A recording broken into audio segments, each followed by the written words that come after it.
After being called a burden by my parents, I smiled, walked away, and quietly flipped one financial switch. Days later, missed payments and desperate calls exposed who had really been holding everything together all along. I'm 29, and until recently, I was the family's unofficial ATM. This is the story of how I finally grew a spine and watched my entire family implode when they realized they'd been biting the hand that feeds them. Let me start from the beginning. I'm the middle child of three. My older brother Jake is 32 and my younger sister Emma is 25. Growing up, it was pretty obvious who the favorites were. And spoiler alert, it wasn't me. Jake was the golden child who could do no wrong, even when he was clearly doing everything wrong. Emma was the baby princess who got whatever she wanted with a pout and some crocodile tears. Me, I was the responsible one. The one who did her chores without being asked, got good grades without constant supervision, and somehow became the family's emotional support animal. While Jake was out partying and flunking college, and Emma was throwing tantrums about not getting the right brand of jeans, I was working part-time jobs to pay for my own clothes and school supplies. My parents, Linda and Mark, seemed to think this was just my natural role in life. Sarah's so independent, they'd say, like it was a compliment. What they really meant was, Sarah doesn't cost us money like the other two, so we can ignore her.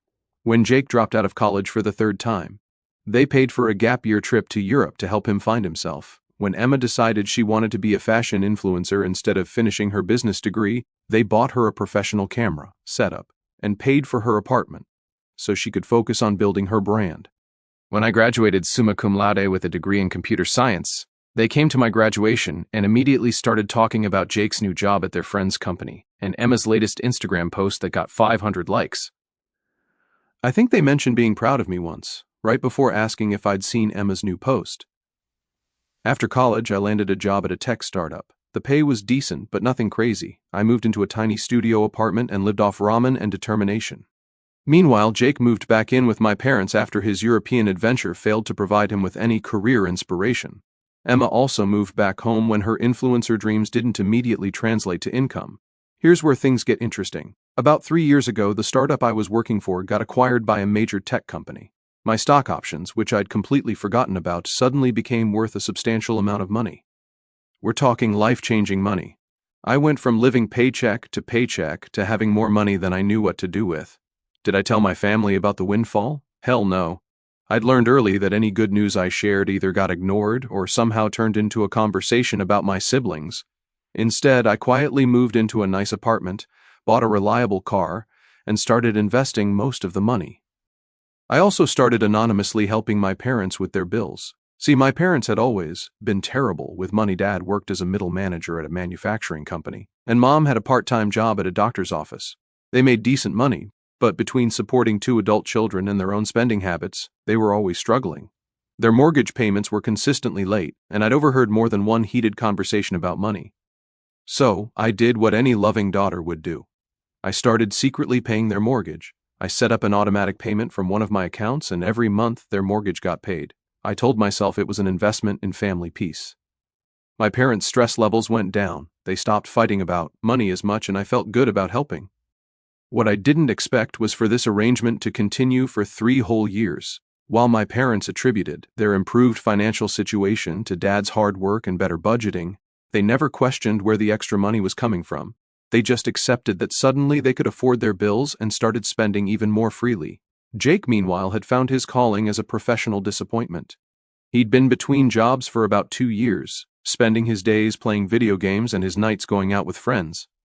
Emma had decided that influencing was too hard and was now pursuing her dream of becoming a yoga instructor, which apparently required expensive retreats and equipment that my parents happily funded. The breaking point came last month during Sunday dinner. I'd been having a rough week at work, dealing with a particularly difficult project and considering whether to take a promotion that would require relocating. I thought it might be nice to have a family dinner and maybe talk through my options with people who supposedly cared about me. I should have known better. I walked into the house to find Jake sprawled on the couch, controller in hand, complaining loudly about how his latest job interview went. Apparently, they'd had the audacity to ask him about the 2-year gap in his employment history, and he was deeply offended by their lack of understanding. It's like they don't get that I've been focusing on personal growth, he was saying to Mom, who was nodding sympathetically while cooking his favorite meal. I can't help that the job market is so competitive. Emma was at the kitchen table crying over her laptop. Her latest attempt at becoming an influencer, a lifestyle blog about sustainable living, had gotten 3 whole comments, and she was devastated that her content wasn't reaching a wider audience. "Maybe you should get a real job," I suggested, sitting down at the table. "I know it's not as glamorous as influencing, but it pays the bills."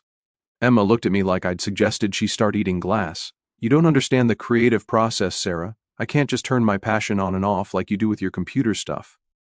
My computer stuff? The computer stuff that was literally paying their mortgage every month. Dad came in from the garage, wiping oil off his hands. "Sarah, good, you're here. We need to talk about your brother." "Which one?" I asked, though I knew exactly which one. "Jake needs help getting back on his feet. He's been working really hard to find the right opportunity, but these companies just don't appreciate his unique perspective. We think it would be good for him to take some classes, maybe get certified in something. The problem is the program he wants costs about $10,000. I stared at him. $10,000 for what?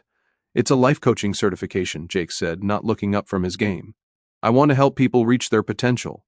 I've got a lot of wisdom to share from my experiences." His experiences? 2 years of unemployment and living in his childhood bedroom. "That sounds expensive," I said carefully. "Well, that's why we thought you could help," Mom said, bringing Jake a plate of food. "You're doing so well with your career and you don't have any real expenses like the rest of us." I blinked. "No real expenses? You know what I mean? You don't have a family to support or anything. Your job pays well and you live in that tiny apartment. You must have money saved up." The tiny apartment I'd moved to specifically so I could afford to help them. Though they didn't know that. "I don't really have $10,000 just lying around," I said, which was technically true. I had much more than that, but it was invested. And I wasn't about to liquidate assets to fund Jake's latest fantasy. "Come on, Sarah," Jake said, finally looking at me. "Family helps family. I'd do the same for you if you needed it." "When have you ever done anything for me?" I asked. "That's not fair," Emma chimed in. "Jake and I would totally help you if you needed it. You just never ask for help because you're so independent and perfect." Independent and perfect, right?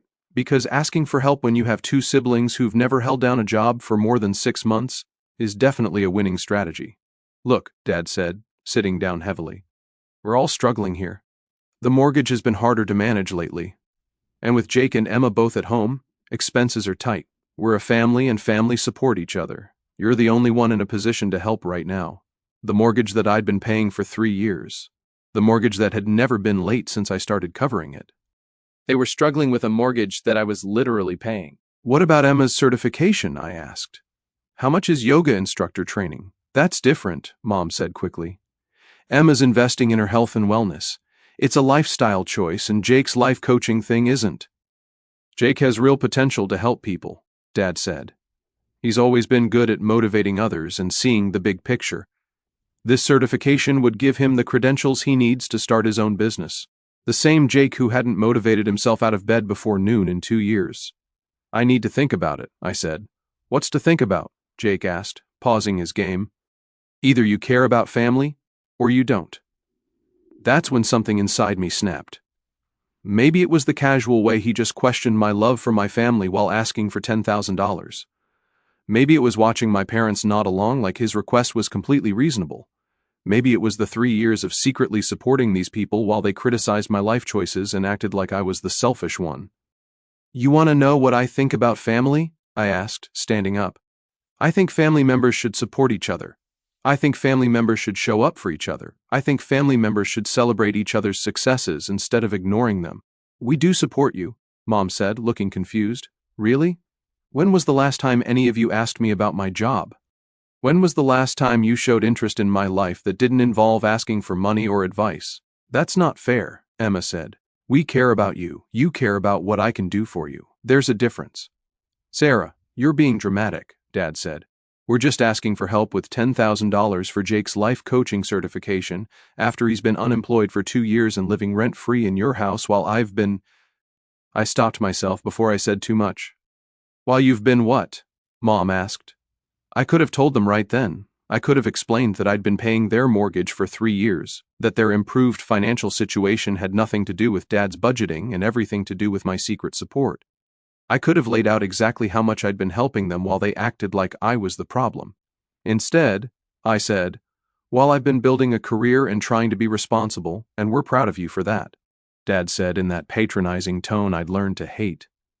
"Success comes with responsibility. You have an obligation to help your family when you can." An obligation? Yes.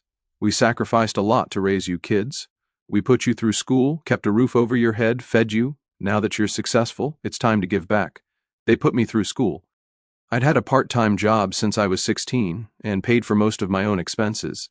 I'd taken out student loans for college and paid them off myself. The roof over my head had been shared with two siblings who were actively making their lives more difficult while I tried to stay out of the way. "What exactly did you sacrifice for me?" I asked. Mom looked hurt. "Sarah, how can you ask that? We gave you everything. You gave Jake everything. You gave Emma everything. I got hand-me-downs and lectures about being grateful." "That's not true," Emma said, but she couldn't quite meet my eyes. "Isn't it? When's the last time you bought me anything? When's the last time you offered to help me with anything? When's the last time you treated me like I mattered as much as Jake and Emma?" "You're being ridiculous," Jake said, unpausing his game. "Just because you're jealous that Emma and I are pursuing our dreams instead of selling out to corporate America doesn't mean selling out. I'm selling out by having a job. You know what I mean? You chose money over happiness, and now you're bitter that we're brave enough to follow our passions. My passions. I loved my job. I was good at it, and it gave me the financial freedom to help my family even though they didn't appreciate it. But apparently that made me the sellout.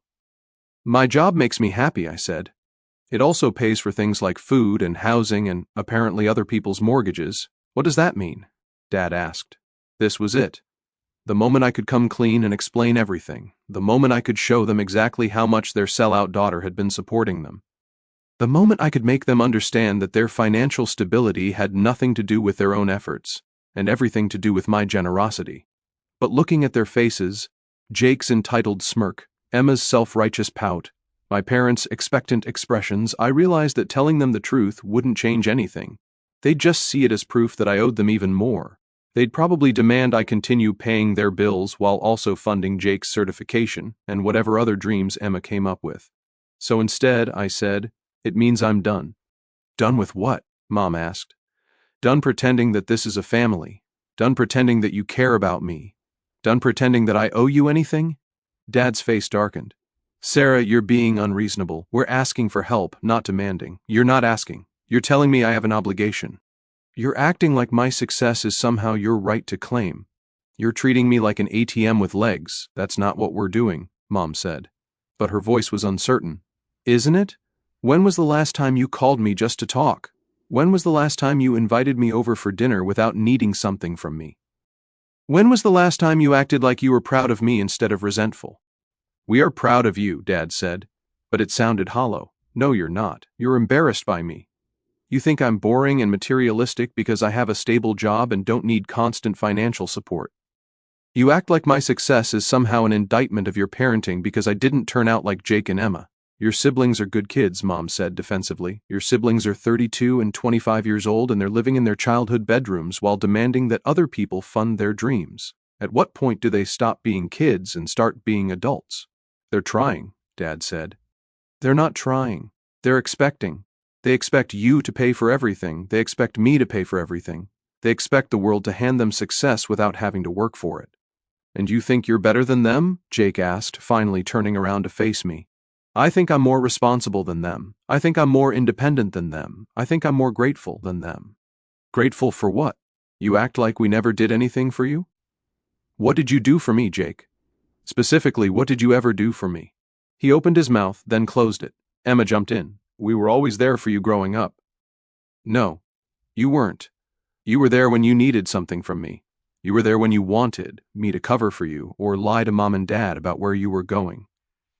You were there when you needed homework help or money for gas. But when I needed support, when I was dealing with bullies at school or stressed about college applications or going through a breakup, where were you?" Silence. "You know what? This conversation is pointless. You've already decided that I'm the bad guy because I won't immediately hand over $10,000 to fund Jake's latest fantasy. You've already decided that my job and my life choices make me somehow less valuable than your unemployed son and wannabe influencer daughter. You've already decided that I exist to serve this family instead of being part of it. Sarah, that's not. Mom started. Yes, it is. You want to know what I think about family? I think family members should lift each other up, not tear each other down. I think family members should celebrate each other's successes, not resent them. I think family members should support each other emotionally, not just financially. And I think family members should respect each other enough to not make demands disguised as requests. We do respect you, Dad said. No, you don't. You respect my bank account. You respect my usefulness, but you don't respect me as a person, and you never have. That's a horrible thing to say, Mom said, tears starting to form in her eyes. It's a horrible thing to be true, I replied. But it is true, and all of you know it. I walked toward the door, done with this conversation, and done with these people. Where are you going? Dad called after me. Home. Sarah, wait, Mom said, following me. Don't leave like this, we can work this out. I turned around at the door. How? How do we work this out? Are you going to suddenly start treating me like I matter? Are Jake and Emma going to suddenly become self-sufficient adults? Are you going to stop seeing me as a piggy bank and start seeing me as a daughter? You're being unreasonable, Dad said, coming up behind Mom. We love you, but you're acting like a spoiled brat. We raised you better than this. You raised me to be invisible unless you needed something from me. You raised me to put everyone else's needs before my own. You raised me to believe that my value as a person was directly tied to what I could do for other people. Well, congratulations. Your parenting worked perfectly. Sarah, Jake said, standing up from the couch. You're being dramatic. We're family. Families fight sometimes, but we always work it out. We don't fight, Jake. You all make demands, and I either comply or I'm the bad guy. That's not fighting. That's manipulation. You're being ridiculous, Emma said. We're not manipulating you. We're asking for help because we know you love us. If you knew I loved you, you'd care about my feelings. You'd ask about my life. You'd show interest in my thoughts and dreams and fears. You'd treat me like a person instead of a resource. We do treat you like a person, Mom insisted. Give me one example from the past year when you treated me like a person whose feelings mattered. They all looked at each other and I could see them trying to think of something. The fact that they had to think about it said everything. That's what I thought, I said. You know what the really sad part is? I would have helped Jake with his certification. I would have helped Emma with whatever she needed. I would have continued helping all of you probably forever if you just once made me feel like I was part of this family instead of just a bank account with legs. You are part of this family, Dad said. But his voice lacked conviction. No, I'm not. I'm a convenient source of money and advice. I'm someone you call when you need something fixed or paid for. I'm someone you turn to when your actual children disappoint you. But I'm not someone you celebrate, or support, or love unconditionally. That's not true, Mom said, crying. Now, Mom, when was the last time you called me just to see how I was doing? When was the last time you asked about my job in a way that showed you actually cared about the answer? When was the last time you invited me to dinner without needing something from me? She couldn't answer, and that was answer enough. I'm done enabling this dysfunction, I said. I'm done pretending that being related to you makes this a healthy relationship. I'm done sacrificing my emotional well-being for people who see me as useful but not valuable. Sarah, please, Dad said. You're upset, but don't make any decisions you'll regret. We're your family. We'll always be your family. Family is supposed to be a source of love and support, not stress and resentment. Family is supposed to build you up, not tear you down. Family is supposed to care about your happiness, not just your usefulness. We do care about your happiness, Emma said. When have you ever asked me if I was happy? When have any of you ever asked me what I wanted or needed or dreamed about? More silence. You've ruined our lives, Dad said suddenly, his tone shifting from pleading to angry. You come in here with your superiority complex and your accusations, and you're destroying this family. You're selfish and ungrateful, and you're hurting your mother with this ridiculous tantrum. I've ruined your lives. How exactly have I ruined your lives?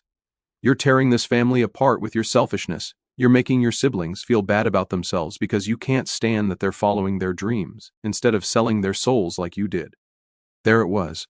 The real feelings coming out now that I wasn't immediately complying with their demands. And you're a burden, Dad continued, his face red with anger. You've always been a burden. You're negative and critical and impossible to please. You suck the joy out of every family gathering with your attitude. Maybe it would be better if you just stayed away. A burden. After 3 years of paying their mortgage, after a lifetime of trying to earn their love and approval, after sacrificing my own emotional needs to keep their family functional, I was a burden. I looked at Mom, waiting for her to contradict him, to defend me, to show some sign that she disagreed with his assessment. Instead, she just stood there crying, which I'd learned long ago was her way of avoiding taking any position that might upset someone. "You know what?" I said, and I was surprised by how calm my voice sounded. "You're absolutely right. I am a burden. I'm a burden because I have expectations. I'm a burden because I want to be treated like I matter. I'm a burden because I think family should be about more than financial transactions." I smiled, and I could see it unsettled them. They were expecting me to cry or argue or apologize. Instead, I felt this strange sense of relief, like a weight I'd been carrying for years had suddenly been lifted. "Thank you for clarifying where I stand," I continued. "It makes my decision much easier." "What decision?" Mom asked. "The decision to stop being a burden." I walked out the door, got in my car, and drove home. My phone started ringing before I was even out of their driveway, but I didn't answer. I had some things to take care of. The first thing I did when I got home was call my bank. I canceled the automatic payment that had been covering my parents' mortgage for the past 3 years. Then I transferred the money that would have gone to their next payment into my savings account instead. The second thing I did was block my family's phone numbers. I wasn't ready to hear their voices or read their messages. I needed time to process what had just happened and decide how I wanted to move forward. The third thing I did was open a bottle of wine and order Thai food. For the first time in years, I had a Sunday evening that was completely my own, with no family drama or financial obligations or guilt trips. It was surprisingly peaceful. I slept better that night than I had in months. Monday morning, I went to work and told my boss I was interested in the promotion we'd discussed, the one that would require relocating to our company's Seattle office. I'd been hesitant because it would mean moving away from my family, but suddenly that seemed like a feature rather than a bug. My phone had been buzzing all morning with calls from blocked numbers, but I ignored them. Around lunchtime, I got a text from my mom's friend Janet, who I barely knew. It just said, "Your mother is very upset. Please call home." I deleted the text without responding. Tuesday afternoon, I got an email from Emma at my work address. The subject line was, "Emergency, please read." The email was a long, rambling message about how I was being unfair, and how the family needed to stick together, and how she couldn't believe I was punishing everyone because I was in a bad mood. I forwarded the email to my personal account and blocked her work email address. If there was a real emergency, they could call 911. Wednesday, I came home to find Jake sitting on my doorstep. He looked like he'd been there for a while. "We need to talk," he said, standing up as I approached. "No, we don't." "Sarah, come on. You're being ridiculous. Mom's been crying for 3 days, Dad's barely eating. Emma's having panic attacks. You're destroying the family over a stupid fight." "I'm not destroying anything. I'm just not participating anymore." "What does that mean?" "It means I'm done being the family's emotional and financial support system. It means I'm done pretending that being treated like garbage is normal just because we share DNA." Nobody treats you like garbage, Jake. 3 days ago, Dad called me a burden and told me I've ruined your lives. How is that not treating me like garbage? He was upset. He didn't mean it. He absolutely meant it. And you know what? He was right. I have been a burden. I've been carrying the financial and emotional weight of this family for years, and it's been a burden on me. So I'm setting it down. What are you talking about? You don't carry any financial weight. You live alone in your little apartment and spend your money on yourself. I stared at him. Even now, even after everything, he had no idea what I'd been doing for them. "Jake, who do you think has been paying Mom and Dad's mortgage for the past 3 years? "What do you mean, their mortgage? Who do you think has been making the payments? Because it sure as hell wasn't them." His face went blank. "What are you talking about? I've been anonymously paying their mortgage since 2021. Every month the payment comes out of my account. That's why their financial situation improved. That's why they stopped fighting about money. That's why they could afford to support you and Emma. That's not... You're lying. Why would I lie about that? Do you think they magically got better at budgeting? Do you think Dad got a secret raise? The only thing that changed was me starting to help them. But they never said, they never knew. I set it up to be anonymous because I knew if they found out, they'd start seeing it as an entitlement instead of a gift." Jake sat down heavily on my steps. "You've been paying their mortgage every month for 3 years, $2,400 a month. Plus, I've helped with other bills when they needed it. I've probably given them over $100,000 in total. Why didn't you tell us? Because I knew this would happen. I knew that the moment you all found out I had money, you'd start seeing me as an ATM. I knew you'd stop being grateful and start being demanding. And I was right, wasn't I? The moment Dad thought I had money to spare, he immediately started making demands and calling me selfish for not wanting to fund your life coaching fantasy. Jake was quiet for a long time. Finally, he said, "So, what happens now?" "Now? Now you all figure out how to pay your own bills. I've canceled the mortgage payments. Your parents will get a notice that their payment is overdue in about a week." "Sarah, you can't do that to them. They'll lose the house. They should have thought about that before calling me a burden and telling me I've ruined their lives. They didn't mean it. Jake, I've been helping them for 3 years without asking for anything in return. Not gratitude, not recognition, not even basic respect. All I wanted was to be treated like I mattered. And instead, Dad called me a burden and told me to stay away. So, I'm giving him exactly what he asked for." "What about Emma and me? We didn't know about any of this. Emma called me selfish and materialistic for having a job. You called me a sellout and questioned whether I cared about family. You both acted like I owed you money just because we're related. You both treated me like my success was somehow taking away from your opportunities. We were just frustrated. You were entitled. There's a difference." Jake stood up. "So that's it. You're just going to abandon the family." "I'm not abandoning anyone. I'm just not enabling anyone anymore. If you want a relationship with me, it has to be based on something other than what I can do for you. And if we can't pay the mortgage, then you'll have to figure something out. Get jobs. Maybe become self-sufficient adults." Revolutionary concept, I know. "Sarah, please. I know we haven't been the best family, but we can change. We can do better. You can do better. Whether you will or not remains to be seen. What would it take for you to help us again, Jake? The fact that you're asking that question shows that you still don't get it." "I don't want to be needed for my money. I want to be wanted for who I am. I want to be valued as a person, not as a resource." "We do value you." "No, you don't. And the really sad part is, you probably never will. You'll always see me as the responsible one who should handle the hard stuff so you don't have to. You'll always see my success as something that should benefit you rather than something to be proud of. You'll always see my emotional needs as secondary to your financial ones." Jake left after that, and I spent the evening researching apartments in Seattle. The promotion was looking better and better. Thursday morning, I unblocked my parents' numbers just long enough to send them a text. "Jake told me you didn't know about the mortgage payments. That's probably something you should discuss with your bank. Also, I've accepted a promotion that requires relocating. I'll be moving to Seattle next month." The response was immediate and explosive. My phone started ringing within seconds, and the voicemails and text messages were coming in faster than I could delete them. "From Mom, Sarah, please call us. We need to talk about this. We had no idea about the mortgage. Please don't move away. We can fix this." From Dad, "You can't just abandon your family because you're upset. We raised you better than this. Call me immediately."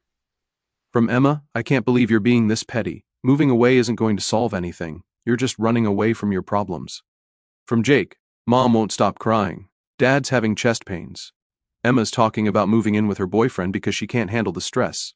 Are you happy now?" I read them all, then blocked their numbers again. I wasn't responsible for managing their emotions anymore. Friday afternoon, I got a call at work from my mom. She'd somehow gotten the main office number and convinced the receptionist to transfer her to my desk.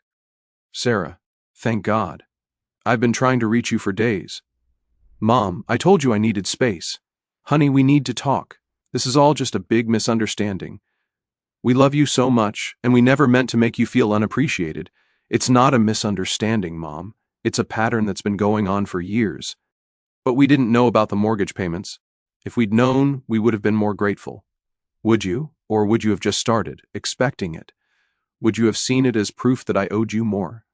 That's not fair." "Mom, what did you think had changed? 3 years ago, you and Dad were fighting about money constantly.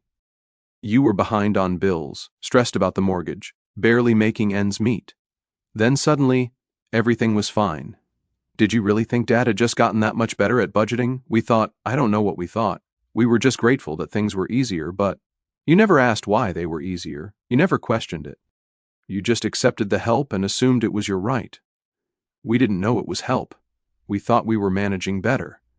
Mom, your mortgage payment is $2,400 a month. Dad brings home maybe $3,000 after taxes.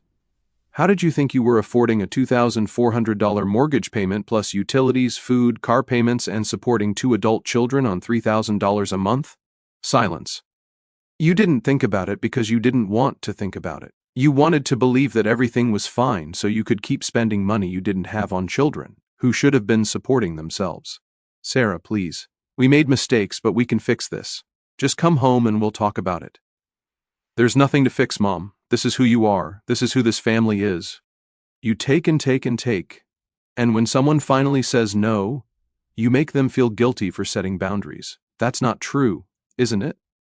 Right now, instead of apologizing for calling me a burden, you're trying to guilt me into coming back by talking about how upset everyone is.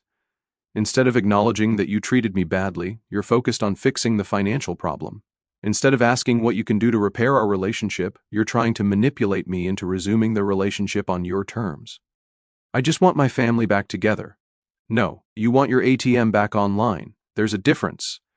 I hung up and asked the receptionist to block calls from that number. That weekend, I drove to Seattle to look at apartments. The city was beautiful, and I found a perfect one-bedroom place with a view of the Sound. I put down a deposit and signed the lease. For the first time in years, I was excited about the future. Monday morning, I put in my 2 weeks' notice at my current position and started planning the logistics of my move. My boss was supportive, and my new team in Seattle was excited to have me. Everything was falling into place. Tuesday evening, I came home to find my parents' car in my apartment complex parking lot. They were sitting on the hood and they'd clearly been waiting for a while.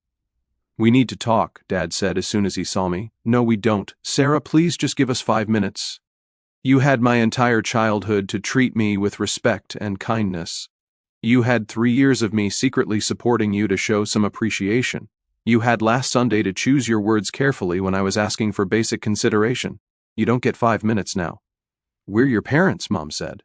That has to count for something. Counts for a lot. It counts for why this hurts so much. It counts for why I spent 3 years trying to help you even when you didn't appreciate it. It counts for why I'm moving across the country instead of just cutting you off completely. You're moving because of us? Dad asked. I'm moving because I've realized that as long as I stay here, you'll keep treating me like a backup plan instead of a daughter. You'll keep seeing me as someone who exists to solve your problems instead of someone whose problems matter too. Your problems matter, Mom said. When have you ever asked about my problems? When have you ever offered to help me with anything? You never seemed like you needed help. I never seemed like I needed help because I couldn't afford to need help. I was too busy being the stable one, the reliable one, the one who had her shit together. I was too busy making sure everyone else was okay to admit that I wasn't okay. What do you mean you weren't okay? Dad asked. And for the first time, he sounded genuinely concerned. I mean, I've been depressed and anxious for years. I've been seeing a therapist to deal with the emotional damage from growing up feeling invisible and unimportant.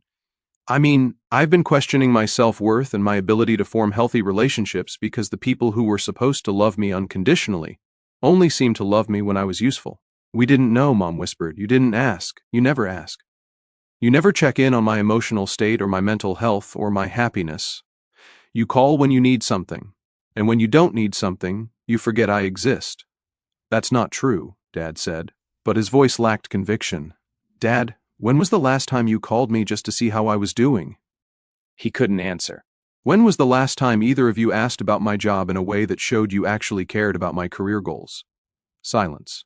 When was the last time you invited me to dinner without needing help with something or wanting to discuss Jake and Emma's problems? More silence. When was the last time you told me you were proud of me without immediately changing the subject to one of my siblings? We are proud of you, Mom said. Are you? What are you proud of? Specifically, what have I accomplished that makes you proud? You have a good job. What kind of job? What do I do for work? What company do I work for? What's my title? They looked at each other. I could see them trying to remember if I'd ever told them these basic facts about my life. You work with computers, Dad said finally. That's not an answer. That's a guess based on my college major from 7 years ago. We're sorry, Mom said. We should have paid more attention. Yes, you should have. But the fact that you didn't shows me everything I need to know about where I stand in this family. We can do better, Dad said. We want to do better. Why? Because you need me to start paying your mortgage again? No, Mom said quickly. Because we love you and we don't want to lose you. So you don't love me. You love the idea of me. You love having a daughter who's successful enough to make you look good, but distant enough that you don't have to actually invest in her emotional well-being. You love having someone who will bail you out of financial trouble, but won't demand anything in return. Sarah, that's not fair, Dad said. What's not fair is spending my entire adult life trying to earn love that should have been freely given. What's not fair is sacrificing my emotional health to maintain relationships with people who don't value me. What's not fair is being called a burden after years of carrying this family financially and emotionally. I shouldn't have said that, Dad admitted. I was angry and I said things I didn't mean. You meant them. Maybe you regret saying them out loud, but you meant them. And you know what? You were right. I was a burden. I was a burden because I expected to be treated like I mattered. I was a burden because I wanted emotional intimacy instead of just financial transactions. I was a burden because I thought family meant more than just people who shared DNA. It does mean more than that, Mom said. Does it? Then prove it. Show me that this relationship is about more than money. Show me that you value me as a person, not just as a resource. How? Dad asked. Start by respecting my decision to move to Seattle. Stop trying to guilt me into coming back. Stop making this about what you need and start thinking about what might be best for me. But we need you, Mom said. No, you don't. You need my money. You need my stability. You need my willingness to solve your problems. But you don't need me as a person. And you never have. That's not true, Dad said, but he couldn't meet my eyes. Dad, if I died tomorrow, what would you miss about me? Not what I did for you, but who I was as a person. What would you miss? The question hung in the air, and their inability to answer it immediately told me everything I needed to know. I thought so, I said. You should go. I have packing to do. Sarah, please, Mom said, starting to cry.